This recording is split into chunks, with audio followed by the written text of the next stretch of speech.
Welcome back to Half the Battle. I'm your host, as always, Daniel Levy, and today we're going to be talking about UFC Vegas 64, Marina Rodriguez versus Amanda Lemos, and it's going down this Saturday night live at the Apex in Las Vegas, Nevada. Two of the most aggressive, dynamic, and violent women's fighters, not just in their respective division, but in the entire sport, going head to head for a nice little clash in the main event, possible title implications on the line. And, you know, it's funny, there's a consistent theme that's been going on that I've been talking to you guys about. It's one thing to complain about, you know, another Holly Holm main event where, you know, we just feel like we're wasting our time. Oh, just gonna run around the the ring, throw shots at the air, make a bunch of sounds, waste our time like in the Ketlin Vieira fight. But I got to tell you what, you got to give the UFC matchmakers so much credit with what they've been doing lately. They're putting the most badass chicks in these main event spotlights, whether it's Yan Xiaonan versus Kenzie Dern. That was a great fight. Araujo versus Grasso. I like that fight as well. And now, most recently, we got Rodriguez versus Lemos. I mean, ever since the start that Rodriguez has come to the UFC, Marina's out here putting up numbers on the feet. On Contender Series, she made a girl quit to strike standing. Her ground game has been improving. So I just love everything about Marina Rodriguez because, like, there's the stereotype about the women's fights where, oh, it's just another head and arm throw. It's just another arm bar from guard. And, like, that, those are not the kind of things that, you know, women like Marina Rodriguez and Amanda Lemos do. These ladies are violent. These ladies come to fight, and these ladies come to put on a show. And I think that's exactly what they're going to do Saturday night live at the Apex. And when you talk about someone like Amanda Lemos, I mean, again, like, we don't often see chicks with that one hitter quitter, and she's got that one hitter quitter. She can launch you. She can dangle off your neck. She's almost like the women's version of Davison Figueiredo. So I just love everything about this main event. So we're going to get down to business. As you all see, I'm using my backup cam. For some reason, my main cam didn't want to work on me, but it's all good. The show must go on. So I'm going to break down the whole card, starting from the main event all the way to the first prelim. So everybody, do me that huge favor. Smash the like button, hit the subscribe button, and let's get down to business, y'all. So main event of the evening in the strawweight division, we got a 5-round attraction between Marina Rodriguez. She's 16-1-2. Interesting, 2 draws. We're going to talk about why. Taking on Amanda Lemos, who was 12-2-1.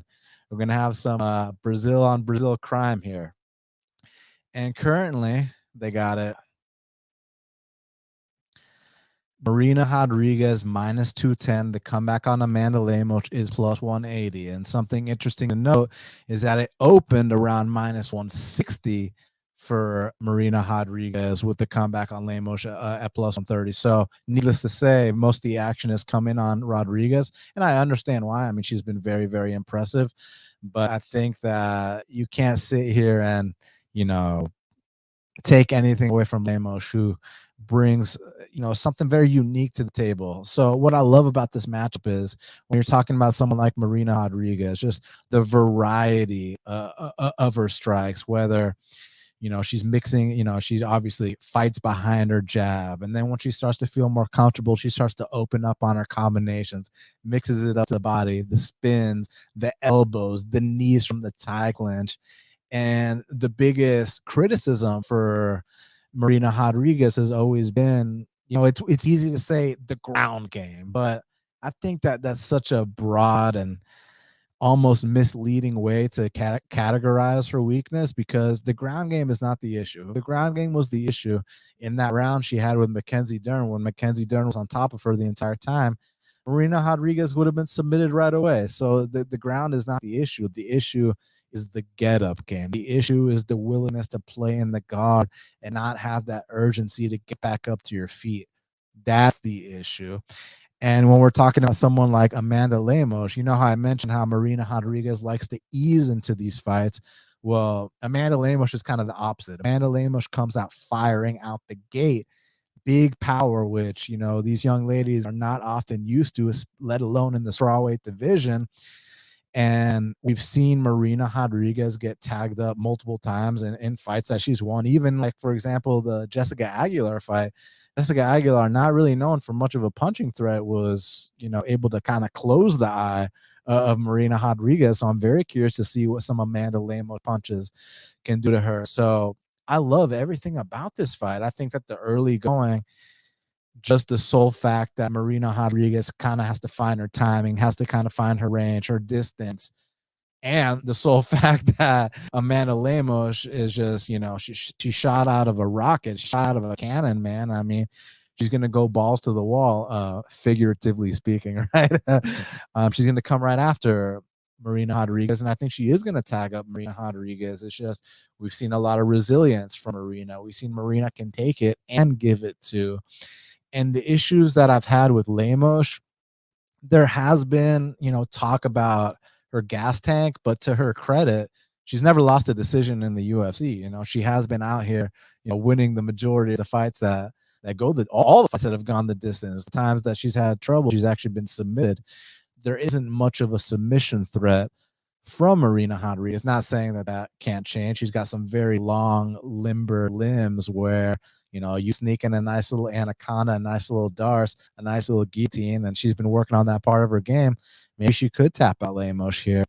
But really, I kind of see it being a tale of what kind of damage is Lemos going to get off early, whether it's the straight punches, whether it's those stabbing front kicks, whether it's the calf kicks, and not to mention, is she able to accrue, some top control with takedowns? Because the biggest issue with Marina Rodriguez is that when she is taken down, she often doesn't get back up. I mean, you look at the fights that were draws that she had, starting with Randa Marcos, and then the Cynthia Calvillo fight, and even the Esparza fight, which was a split decision. It's like on the feet, Marina is winning every single exchange. It's just that when she gets taken down, not only does she not get back up, but she takes a lot of damage on the ground, and she's super tough. She's not going to quit. She's not going to give up.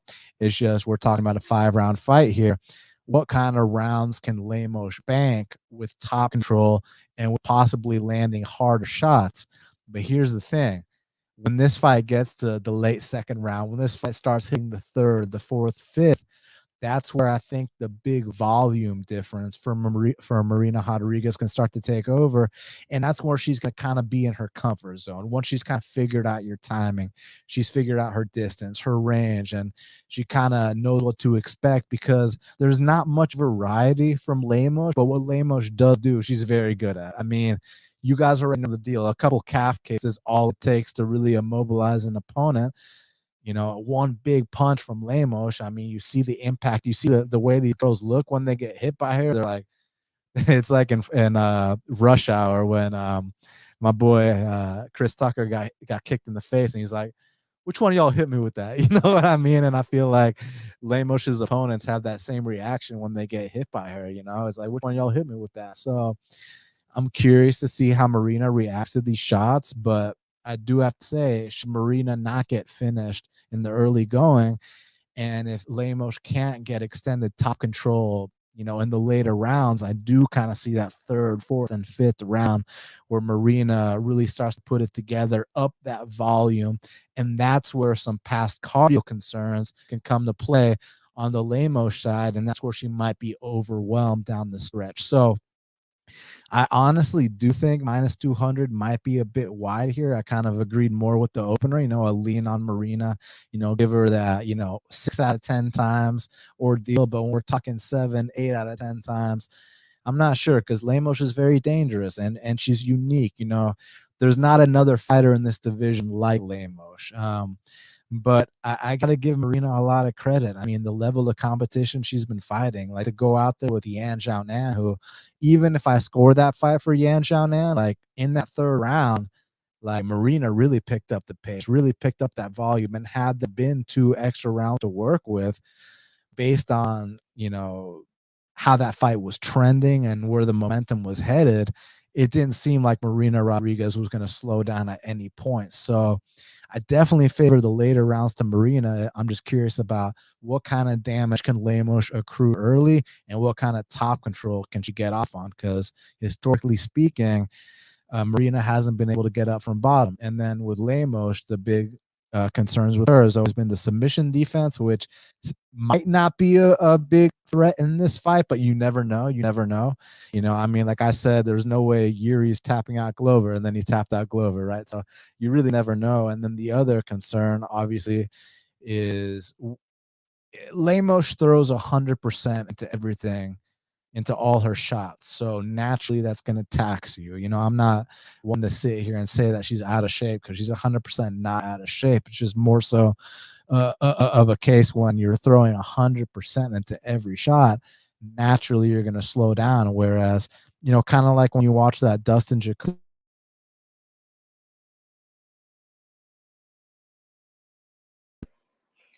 let's not even talk about, who you score that fight for or this or that. It was more so of a case of, when you looked at the numbers, Dustin Jacoby kind of doubled or tripled him up on strikes, because that volume, output, just kind of that touch, it kind of gets to your opponents. And Khalil just had the big power shots. That's why at the end of the fight, you saw Dustin Jacoby kind of marked up and Khalil didn't have a scratch on his face. But Khalil was the more visibly tired fighter afterwards. So there could be some similar dynamics in this specific fight. So, yeah, it's truly a great main event. Prada asked me, should she be worried about the power of Lemos? Of course. Like I said, Jessica Aguilar was out here closing the eye of Marina Rodriguez. Marina Rodriguez gets off the slow starts, but once she finds her range, look the fuck out. But Lemos is someone you don't want to give her too much momentum. You don't want to give her an inch because she'll take a mile type ordeal. So I love this fight, man. I really think it's a great one. I lean with Marina Rodriguez. I know there's a lot of confidence out there on her, and I understand why. She's been money, and she really has truly been money. It's just that, the price is getting a little bit steeper, and we've seen cases where Rodriguez – someone said Rodriguez won against the best on the ground. Yeah, but is that really true, man? I mean, like in the Esparza fight, which Esparza is the champ, we'll give her credit, of course. But the reason Marina lost that fight is because she couldn't get back up from bottom. The reason that the Randa Marcos and the Cynthia Calvillo fights were draws, where Marina won every single striking exchange, is because when she got taken down, she just can't get back up, and then she starts taking some damage. So I'm curious to see if Lemos can get some takedowns, get some top control in there. So, yeah, very, very excited about it. I lean with Marina because I think she is durable enough to overcome any kind of early adversity, and she's more proven as the fights progress. So for that reason, I am going to pick Marina Rodriguez, and Marina Rodriguez is someone I've loved to bet on. I think I even better was it like plus 140 against Tisha Torres. So, we've had some success betting her. She's one of my favorite fighters in the division, but I just don't I'm just not really counting out Lemos. She brings something unique. She's dangerous. And that has to be respected, especially in a weight class like strawweight. Like, how many strawweights do you see dropping people? Not too many. So, and with the obvious flaws of not being able to get back up from bottom, that's another concern of mine. So, yeah, I lean Marina to kind of pull away the third, fourth, fifth round, assuming there hasn't been a finish along the way. But I don't have a bet on this fight, and I don't really have an interest in betting this fight, but I do have a lot of interest in watching this fight. All right, so we're going to talk about the co-main event. Y'all do me that favor, smash the like button, hit the subscribe button for me. Truly appreciate y'all. So, co-main event of the evening in the welterweight division, we got Neil Magny. He's 26-9, taking on Daniel D-Rod Rodriguez, who's 17-2. Currently, they got it Neil Magny minus 115, Daniel Rodriguez minus 105. So it's a pick 'em with a slight lean on Neil Magny. So I kind of already broke this fight down a couple cards ago because they were scheduled to fight once. And, I bet on D-Rod plus 105 the first time. This time I bet on him at plus 100. So I'm still, maintaining my stance. And the breakdown I had a couple weeks ago is the exact same breakdown I have now. I guess the concerns people have is, D-Rod had some kind of elbow injury ordeal type of thing going on. And I'm not sure how much stock to put in that. Let me tell you why. Because it's like, one of the things that prevented me from betting on Benil Dariush against Gamrot was that a few months back he like broke his ankle. He had to pull out the Islam Makhachev fight, so he was dealing with a serious injury, and I just wasn't sure, how's he going to come back from that. But at the end of the day, if you don't have that inside knowledge, if you're not, if these guys aren't your friends and you don't really know what's going on, you know what they say about assuming, it makes an ass out of you and me. So I'm just not gonna sit here and assume what negative impact this injury on D-Rod had. And plus I'm getting dog money. So I just kind of gonna view them as the best versions of themselves and hope that that's how it plays out. And look, with Neil Magny, longest reach in the history of the weight class, knows how to use that reach as well. And he's really good at luring these guys into this kind of clinch heavy fight where they're so kind of dumbfounded by the length and trying to close the distance that when they do, they fight uncharacteristic. They try to wrestle against them. Like Jeff Neal, who's known for being one of the fastest guys in the division. I mean, you saw what he just did to Luque, man, and he fought uncharacteristic against Neil Magny. He's trying to wrestle him the whole time, gassing himself out. You saw the same thing with Robbie Lawler, one of the most prolific knockout artists in the history of the sport, trying to wrestle Neil Magny. You saw Li Jingliang, same thing. So it's kind of like, dude, what is it about Neil Magny that makes these guys fight uncharacteristic? And then the Tony Martin fight. Tony Martin's known for his calf kick game. And it was a really nice audible that Neil Magny pulled where he actually went southpaw to prevent the calf kicks from happening. And then he also lured Tony Martin into that just clinch heavy fight where those guys gas out. And that's where Neil Magny can really break you down the stretch and up the volume and make it look nice on the judges' scorecards. The thing with D-Rod is he does have, like let's say you thought he lost that fight against Li Jingliang, okay, which is a completely different matchup. But one thing we can agree on is that D-Rod got better down the stretch in that fight. The second and third round, he started having more success. So I haven't really seen cardio to be an issue with D-Rod. I love the volume. He's landed over 100 significant strikes on more than one occasion. And for MMA standards, his boxing is pretty damn good. So I do think that he's able to land the crisper, more meaningful and impactful shots. Obviously, he's going to be at a reach disadvantage. And interestingly enough, he's actually the older guy here. But I don't put much stock into that because I think Neil Magny has a lot more mileage on him. So as long as D-Rod doesn't get lulled into that, just this bullshit clinch game that Neil Magny seems to make all these guys play, I think that D-Rod should be fine here. And I also have a suspicion that Neil Magny might slowly be going on the decline. That Max Griffin fight was questionable. He definitely got dropped super hard in that first round. And I'm not convinced he won that fight either. And to take it a step further, the next fight against Shavkat, like I understand Shavkat's, one of the emerging promising prospects in the division, but Neil Magny didn't even have a second of success in that fight. So I think the mileage is starting to catch up to Neil, and even though D-Rod, technically speaking, is the older guy, I still think he's got momentum, and I still think he's got more to prove here. So, give me D-Rod. I put 2 units on him at plus 100. And if you want a little more in depth, I guess go back a couple cards, and I broke this fight down already once. So, featured bout in the heavyweight division, we got Josh Parisian. He's 15-5, taking on Chase Sherman, who is 16-10. Currently, they got it.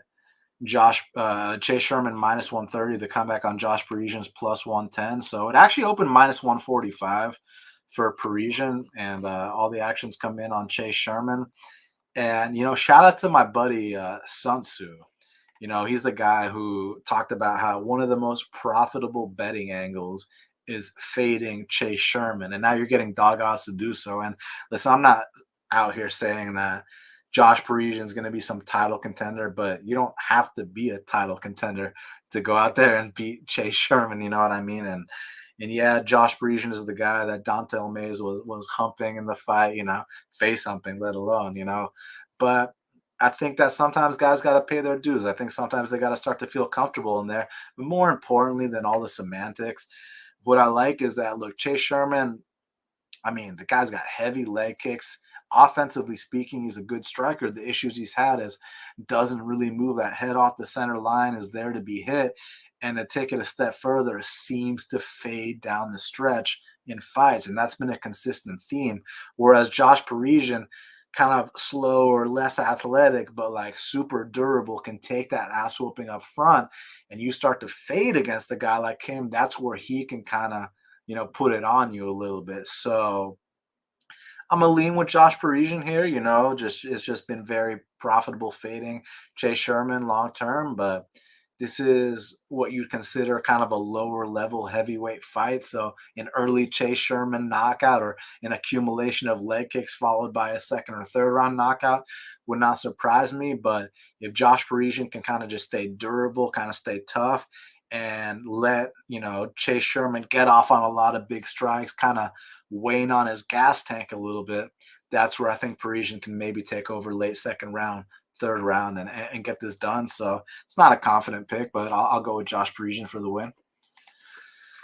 Now, in this one, I have a bet on as well. In the flyweight division, we got Tagir Ulanbekov. He's 13-2, and he's welcoming Nate Maness, who's 14-2, to the flyweight division. And currently, they got it Tagir Ulanbekov minus 215. The comeback on Nate Maness is plus 185. So I bet on Tagir Ulanbekov at minus 175. I've already done my job in terms of beating the line, which I'm happy about. And I think the big talking point for a lot of people is, Nate Maness dropping the flyweight. He was already a very big bantamweight.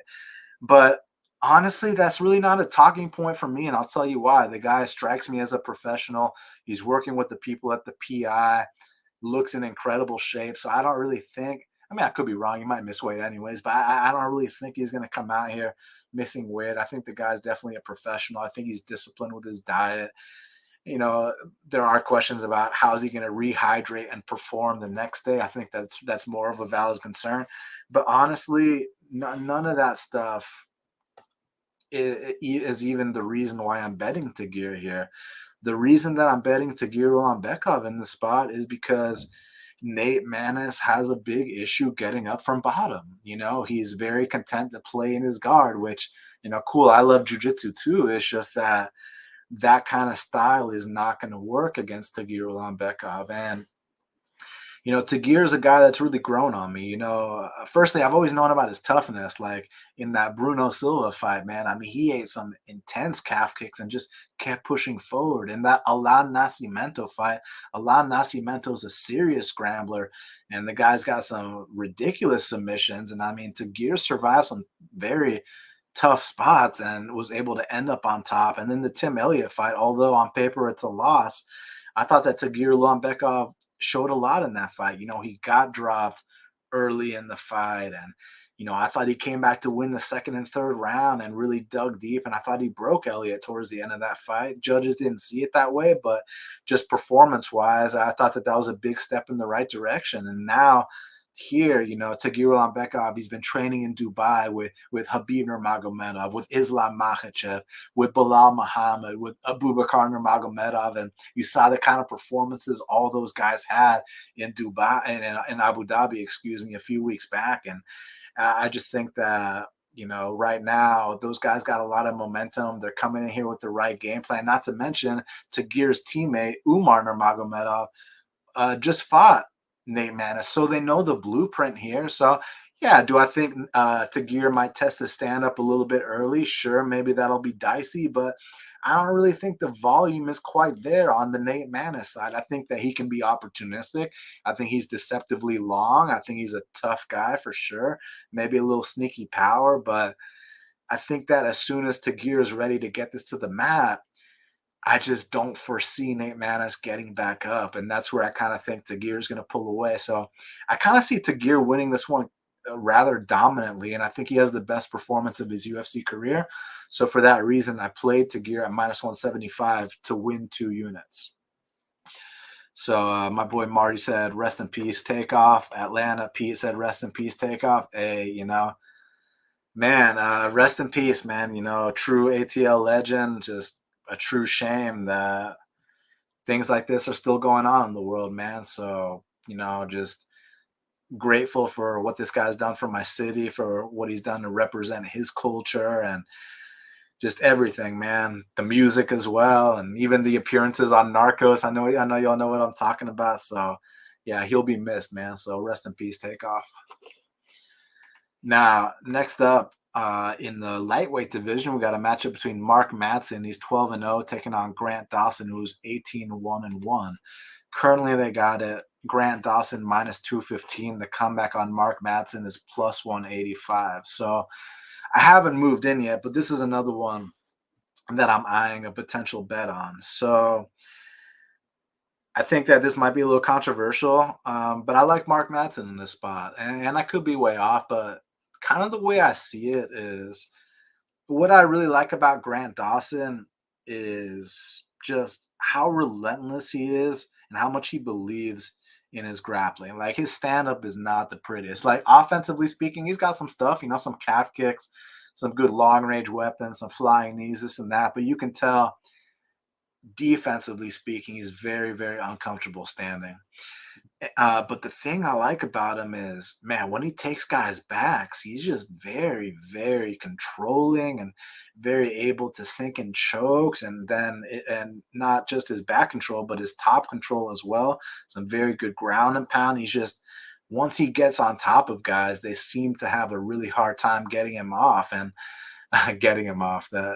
That's like when Dana White said um, you got to beat him off, right? I didn't mean it like that, guys. But basically what I'm trying to say is that Grant Dawson will do certain things to get to where he has to go, to get to where his ultimate goal is. And some of those things include like pulling guard, which is going to work against some of these, lower level guys he's been fighting. But I just think that if you try to pull guard to use that as a sweep against a guy like Mark Madsen, he's going to be able to neutralize you and maintain that top control. And then on the feet, both of them, still got a lot of work to do on the feet, but I think that Mark Madsen's got a little bit more pop on his punches, and I think that he's progressed a little bit more. And then the big talking point is both of them have suspect gas tanks, and it's not because they're not out here running their miles. It's just because they both push such a heavy frenetic pace that as a result you are going to slow down. But the thing about it is I think that Grant Dawson's gas tank in the later rounds is a lot more suspect. I mean, you all saw that Rick Glenn fight. First 2 rounds was a domination, and that 3rd round, I mean, Grant Dawson's pulling guard, he's getting smashed, and Rick Glenn's attempting Darce chokes. And I mean, like, it was a 10-8 for Rick Glenn. Like, what should have been a clear decision win for Grant Dawson turns into a draw because he fatigued so damn badly, tried to coast, or was just so damn, gassed that he just couldn't do anything anymore. And he got beat on that last round. Even the last round against Jared Gordon, if you look at the record, yeah, he ended up taking the back. He ended up choking out Jared Gordon. So on paper, it can be like, well, what are you talking about criticizing, how he does in the 3rd round? But if you actually watch that round, dude, he was looking ugly until he took the back of Jared Gordon in that 3rd round, man. I mean, again, he's pulling guard. He's doing all these things that I just don't think are going to fly against someone with the top control of Mark Madsen. Now, I'm not sitting here confidently picking Madsen, but what I am saying is, like, you give me like a plus 195, a plus 200, and this is one of those spots where I'm willing to roll the dice, where I think it can be 1-1 heading in that 3rd round. Who's going to dig deeper? And those are spots I love to take the dog on. So while I respect both guys a lot, I think that Madsen might have something for Dawson here. And my buddy here, Benny, brought up a good point about the Guida fight. But here's what you got to understand about Guida fights. With Guida, the way that people usually get Guida out of there is via submission. Mark Madsen's not a submission guy. And not to mention, Guida's a Hall of Famer. Guida's got wins over RDA, Nate Diaz, Anthony Pettis, so on and so forth. Only guy to choke out Leo Santos, right? And props to Grant Dawson for knocking out Leo Santos. But still, just saying, the dynamic of that fight was different because they were standing and banging. And we know that Clay Guida's got an infinite gas tank. It's just if you can submit Clay Guida, that's when guys get him out of there early. But Mark Madsen's not a submission guy. Grant Dawson is a submission guy. So I'd be very curious to see what happens if Grant Dawson can take the back of a guy like Mark Madsen. But man, if there's not these submission attempts coming from Grant Dawson. If he's not able to get this back control, I think that Mark Madsen might be able to bully him a little bit, sprawl on those takedowns, get on top, neutralize him. Don't play his bullshit game. Don't let him get off on those guard pulls to sweeps and and land a harder shot standing. Grant Dawson still seems very uncomfortable on the receiving end, striking wise. So yeah, listen, he's a plus 195 dog, a plus 200 dog. I'm not sitting here super convicted, but at odds like that, I'm willing to roll the dice and take my chances. So yeah, I'm gonna go with Marco Madsen to get the upset here. Now, next up in the featherweight division, we got a match between Darrick Minner, he's 26-13, taking on Shayilan Ulanbekov. I think that's his last name. He's 37-10, representing China, and currently they got it Shayilan minus 205. The comeback on Darrick Minner is plus 175. So Darrick Minner is one of these guys that, man, he goes balls to the wall early, and I mean, he can get guys out of there. I mean, he finished Terrence McKinney in the first round. In that first round he had against Grant Dawson, man, he had a deep-ass guillotine choke on Grant Dawson early on in that fight. It's just that, historically speaking, when you can extend Darrick Minner due to the balls to the wall style that he has, he'll tend to fatigue and, give up in fights. And the thing with this kid, Shayilan, it might not be the most aesthetically pleasing thing to watch, but dude's a bull, man. Dude's a very strong individual, very good top control. And the dynamic here is you just have to, get past these vet tactics, these opportunistic submission attempts of Darrick Minner. And once you do that, that's where you neutralize him in the second and third round. And, Darrick Minner is always live for an early submission, but if you can't get it, I see Shayilan just kind of neutralizing him in the second and third round. So my pick will be Shayilan here. Now, next up in the flyweight division, we got a rematch between Miranda Maverick. She's 10-4, taking on Shana Young, who's 8-4. This is another fight I've already talked about in the past. They were supposed to fight again. I mean, the first time they fought, Miranda submitted her. I guess there might be a little pressure with her being, what are the odds? She's minus 610. The comeback on Shana Young is plus 460. So, I mean, I don't really see any reason to parlay a minus 610 and minus 700. It's not going to add, that much value to your plays. And who knows, maybe Shana Young's hungry for this rematch. But I just think that skill-wise, Miranda Maverick's starting to put it all together. She's got that country girl strength. She's able to kind of flow her striking to her takedown. She's got a lot of intelligence. But props to Shana. She got to win that last time. Her confidence should be increasing. But she's simply outmatched here. I think the odds reflect that. So give me Miranda Maverick to get it done. Now, in this next one, I got a bet as well. We got Mario Bautista in the bantamweight division. He's 10-2, welcoming back Benito Lopez, who is 10-1. Currently, they got it Mario Bautista minus 285. The comeback on Benito Lopez is plus 240. So I took Mario Bautista straight at minus 225. So I already got the best of that line. I'm kind of concerned because it seems like a lot of people are on Mario Bautista, and I fucking hate when everyone's on the same side as me. I really do. That makes me uncomfortable. I like it when I'm on an island, like with Arnold Allen last week. And yeah, we can say injury this, injury that. Arnold Allen was putting a clinic on that guy in the first round. And if you're concerned about someone gassing, you kind of got to do things to make him gas. Like Sodiq with all that clinch work was making Arnold Allen gas.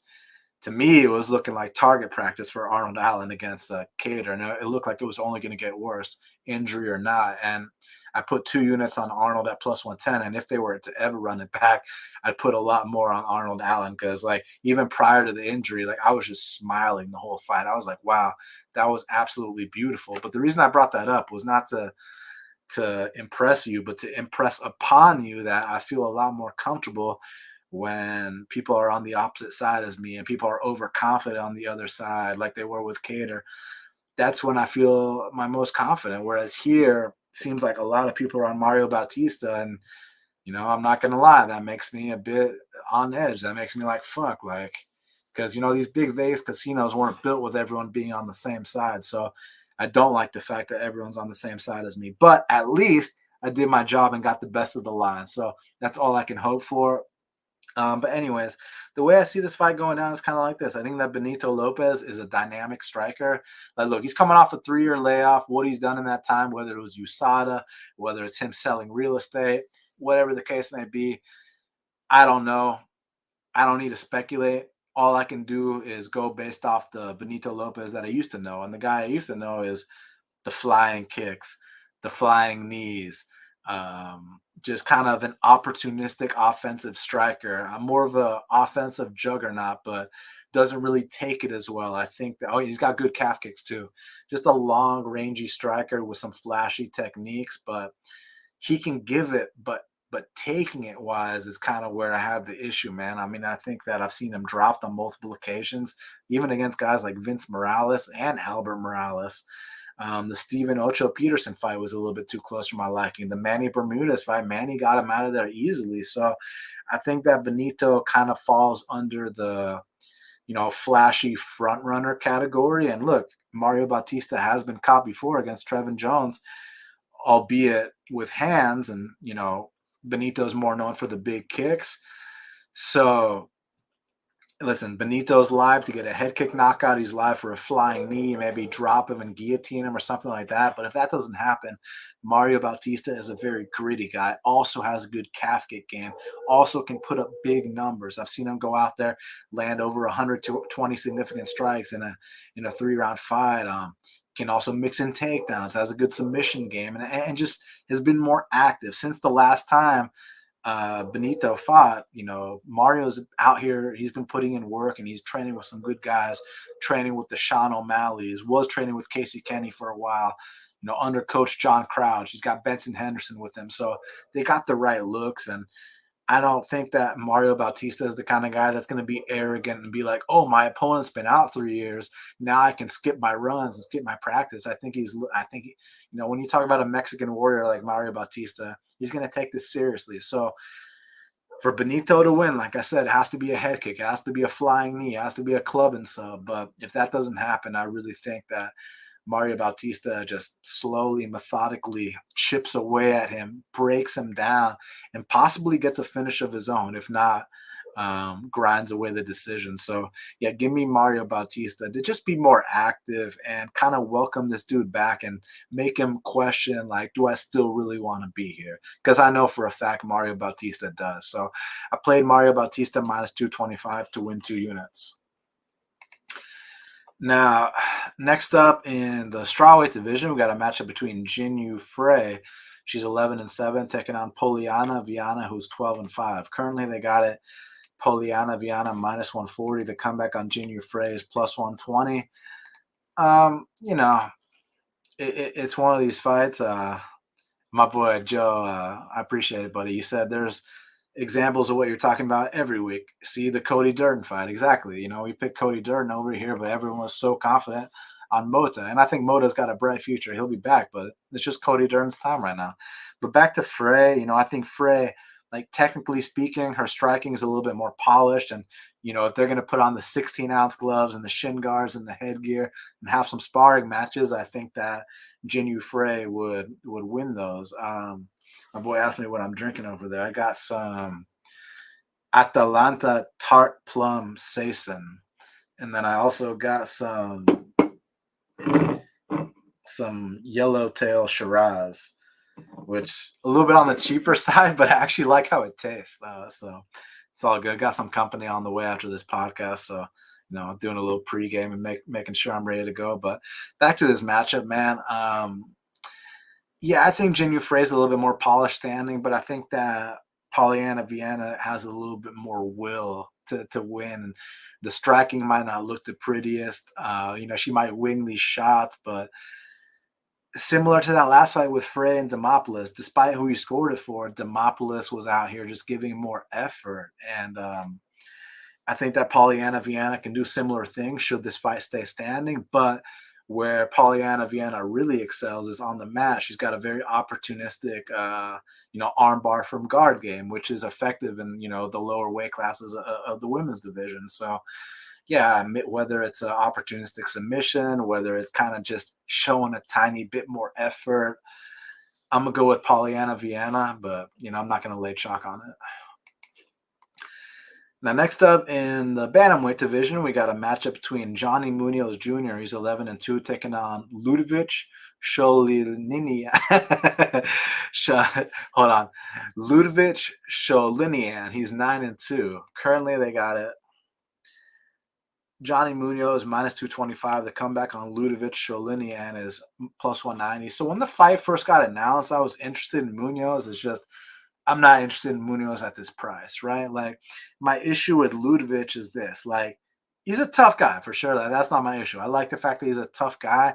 He's just he's the opposite of physically imposing. He's just kind of a little bit scrawny. I feel like he can kind of just be bullied in there. I feel like he can kind of be pushed over. He's not gonna quit, man. I mean, he's not gonna just give up and fight like a hoe or anything like that. I think he's a tough guy. I mean, went 3 with Jack Shore, just didn't really offer anything. There's not any punching power. There's not really a submission threat.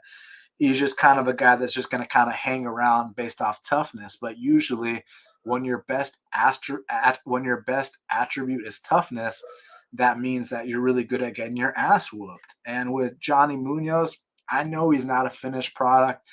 I know he's a work in progress. I know he's got a lot of things he's got to, he's got to patch up. But like, at least he's got one thing he's really damn good at, and that's that jiu-jitsu black belt. And he's been able to land takedowns in the majority of his UFC fights, and he's very threatening, whether it's with his submission attempts or his positional dominance. So, on the feet, it can be kind of close just because the Ludvik guy is going to be there. He's going to be trying. He's just not very imposing or threatening. And Munoz, who knows how he's recovered off that knockout loss, but the guy he got knocked out by is a completely different level than Ludvik. So I kind of see just Johnny Munoz just being a little bit more physically imposing, being able to get those takedowns, keep some top control, and just be a step ahead. Maybe get a submission along the way, but if not, come out here, win the decision. Unfortunately, I didn't get the price I want, so I passed. Now, next up in the flyweight division, we got a very interesting matchup between two flyweights that desperately need a win. We got Jake Hadley, he's 8-1, taking on Carlos Candelario, who is 8-2. And currently, they got it. Jake Hadley minus 255. The comeback on Carlos Candelario is plus 215. Carlos Candelario, credit to his toughness. He got a contract on Contender Series after a fight he lost against Victor Altamirano, just because of the kind of heart the guy showed. I mean, he's a true warrior, even there against Tyra, man. I mean, went the 3-round distance, and you see these other guys against Tyra. Tyra is submitting dudes left and right. So I think Carlos Candelario is a guy that's going to stick around, give Hadley a tough fight. Hadley is someone I'm not quite sure what I think about. Dana White called him special, and I hold Dana White's opinion regarding scouting fighters in high regard. Usually he knows what he's talking about. I mean, like, for example, you remember that kid Joshua Weems that got tapped out in the first round by Marina Rodriguez last week? Well, there was a kid that Weems beat on the regional scene named Mo Miller, and people were crying that Mo Miller didn't get a contract. And I agreed with Dana on that one. I agreed with Dana on that one. There's a reason Mo Miller didn't get that contract, because he wasn't quite ready. So Dana calling Hadley special, the jury's still out, of course, but I'm curious to see what Dana saw in this kid, because that first fight he had against Alan Nascimento, like, we saw the fight Alan Nascimento had with Tagir Ulanbekov. It was tooth and nails. We saw the fight Alan Nascimento had with Raulian Paiva. So I think Alan Nascimento might just simply be a step above, and I think that he's a very underrated guy himself. Now, granted, were there red flags with the takedown defense? Of course. But in this fight specifically, I think that Jake Hadley might be the more physically imposing guy, and I think he will be able to kind of scrape by this one. But it's a fight I'm going to keep an eye out for, because it's going to kind of let us know the trajectory of both fighters and, like, where exactly are they going to go. I see Candelario as just this tough Latino warrior who doesn't quit, whereas I see what's the name of the British guy? My bad. I'm having a oh, Jake Hadley. I see Jake Hadley is kind of more like a bull, more physically imposing. So yeah, I look forward to it. I'm gonna lean Hadley. Just not interested laying a price like that on him. And last but not least, in the bantamweight division, we got Ramona Pascual. She's 6-4, taking on Tamires Vidal, who is 6-1. You know, this is one of those fights that's like, I hate talking like this and being like, do I really have to talk about a fight like this? You know, I know the fans don't appreciate that. They want me to just break down every fight objectively, but I'd rather just be 100% honest and like just keep it 100 with y'all about this and about my feelings. But I guess this is a higher level fight than like Mike Jackson versus Dean Barry. So at least there's that. I really don't know what to think. I mean, the new chick, Vidal, she was the one that lost that won that DQ against Aylin Perez on the regional scene where they had like gym mats in the gym, super low level. And at least Pascual's got UFC experience and has landed takedowns in both her UFC fights. So that's all the analysis I have. I apologize. I don't have much more to say about that. So based on the UFC experience and based on her having success getting takedowns in those UFC fights and her being the underdog, I'll go with Ramona Pascual for the win. All right, everybody, do me a huge favor. Smash the like button, hit the subscribe button.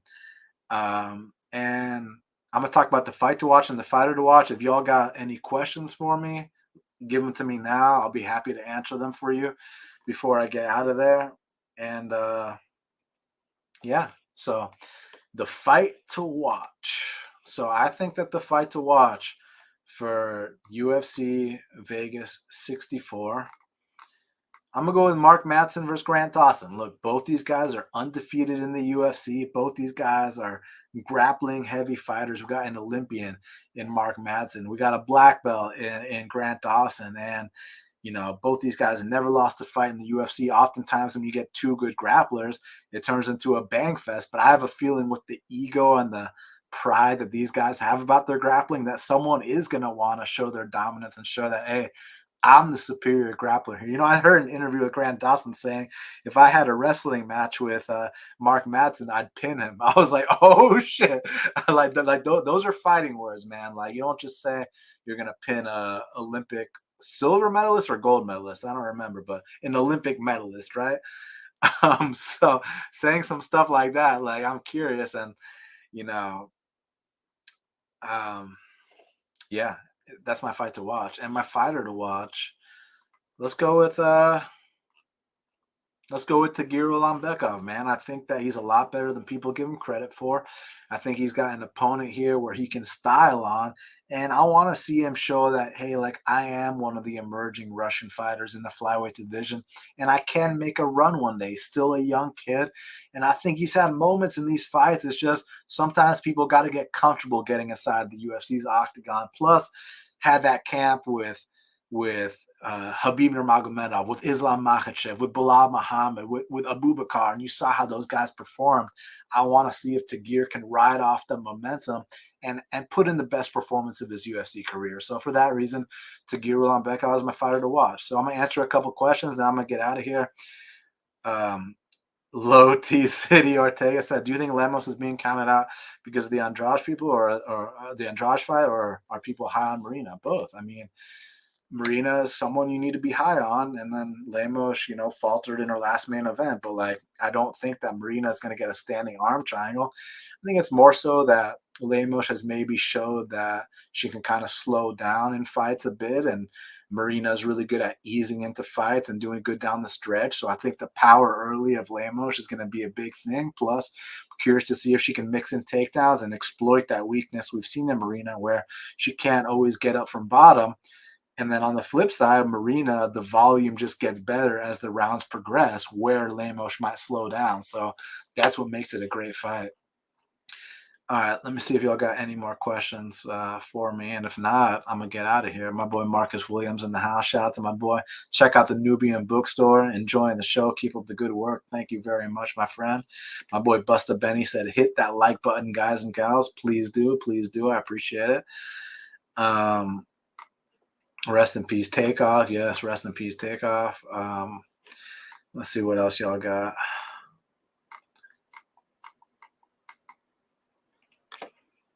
My boy Joe said, smart motherfucker. I appreciate you. Your insights have helped me, and I mean that genuinely. Thanks a lot, Joe. I really appreciate the support. Just remember, at the end of the day, I'm just a human like y'all, so you just have to trust your gut. I'm not always going to be right, so trust your gut. But if I can help you maybe come up with an angle that you didn't see before, maybe present you with some information you didn't know about, this and that, I'm happy to do it. And plus, if I can just give you guys some entertainment, hard times out there, get your mind off stuff, then I'm happy to do that too. So truly, sincerely appreciate all the support you guys give me. Thank you very much. So I'm going to wrap the show up. Last call for questions. Make sure y'all hit the subscribe button. Make sure y'all hit the like button. After this is over, leave me a comment. I appreciate it. It helps with the algorithm thing they like to talk about. If you truly enjoyed the show, share it on Twitter. Tell people, let's get the word out there. And I'll be back next week for the next card.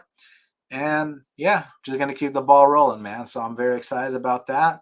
So thank you all again for all your support. I'm on Twitter at Best Fight Picks. You can subscribe to Half the Battle everywhere podcasts are found. My bet record is available on betmma.tip/bestfightpicks. So thank you guys again.